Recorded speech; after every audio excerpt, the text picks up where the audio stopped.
ku cyumweru tariki ya 8 Ukuboza umuryango remezo wirageje muhira Ntwarita wo muri Paruwasi Katedrale ya Saint Michel Kigali wizihije isabukuru y'imyaka 15 maze ushinzwe. Bamwe rero mu bakristo muri uwo muryango remezo bavuga ko hari ibyishimo kuri bo kuba bamaze iyo myaka bakorera ubutumwa muri uwo muryango remezo nk'irerero ry'ubukristo. Hanyuma Padiri Victor Karamira, Padiri mukuru wa Paruwasi ya Karenge wo muri Arkidiocese ya Kigali, wakoreye ubutumwa muri Paruwasi Katedrale Saint Michel kuva mu mwaka 2018 kugera 2021, yifatanyije n'abagize uyu muryango remezo muhire Ntwarita. Hanyuma bashimira ubutumwa bwiza bakora ndetse anabashimira ko badacika intege muri ubwo butumwa. Eustache Musabyimana arakomeza n'inkuru irambuye.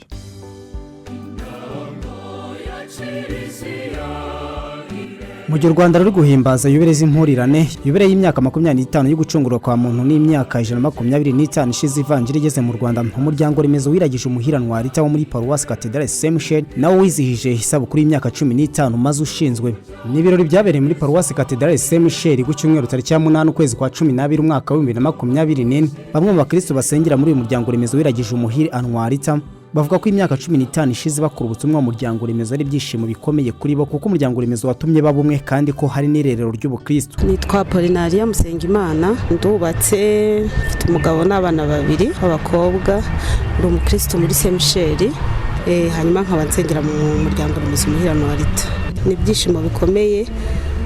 Umuryango remezo wacu maze imyaka 15 ushinzwe, urebye aho watangiriye naho ugeze uyu munsi, hamwe rero no kwitagatifuza byatumye tubumwe.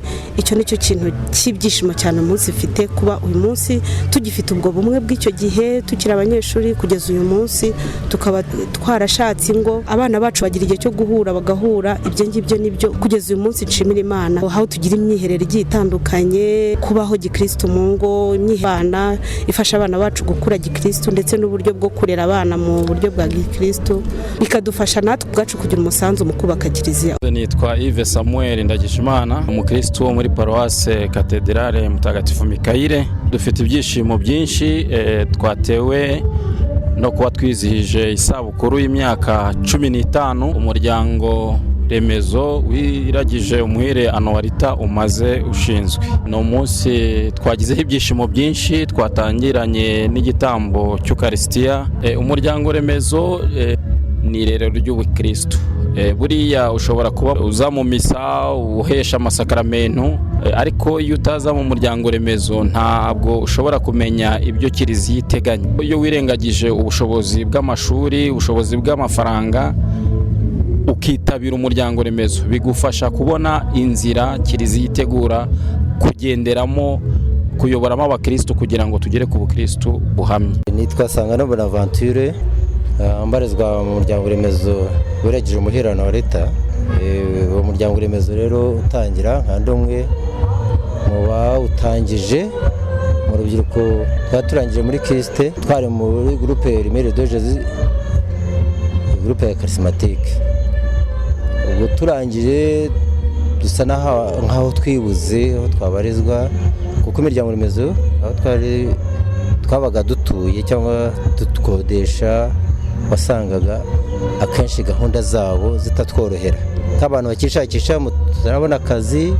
Kizito Munyarugerero, umuyobozi w'umuryango remezo wiragije umuhira Ntwarita wo muri Paruwasi Katedrale Saint Michel Kigali, avuga ko hari ibyishimo ku bagize umuryango remezo wiragije umuhira Ntwarita ku myaka 15 maze, by'umwihariko kuba urubyiruko rwatangije uyu muryango remezo ari 13 rwarakoze ubutumwa neza, bigatuma n'abandi bakristo baza kwifatanya nabo, ubu bakaba bageze ku 180. Ni ibyishimo ku bakristo umuryango remezo umuhira Ntwarita, kuba rwose tumaze imyaka 15 dukorera ubutumwa muri uwo muryango remezo umuhira Ntwarita. Yabatangijwe n'urubyiruko rwose icyo gihe rutari rufite ubushobozi buhambaye, ariko bafite ukwemera, bafite urukundo, bafite umutima umwe.